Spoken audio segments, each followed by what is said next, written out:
जायमानोऽन्नाङ्केतुषसा मे त्रिपुरे द्वारम् देवेभ्यो विदधाध्यायन् प्रचन्द्रमा स्थिरति दीर्घमायुः सुमङ्गलेयम् वधोरिमाकम् समेत पश्यता सौभाग्यमस्येतत्त्वायासास्त्वम् विपरेतना। Wish you all happy and prosperous New Year.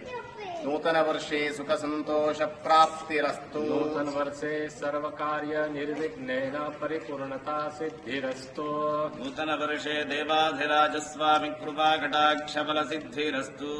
नूतन वर्षे आयुरारोग्य अभिवृद्ध्यता फल सिद्धिरस्तु। नूतन वर्षे समस्त सन्मंगलानि भवन्तु तथास्तु।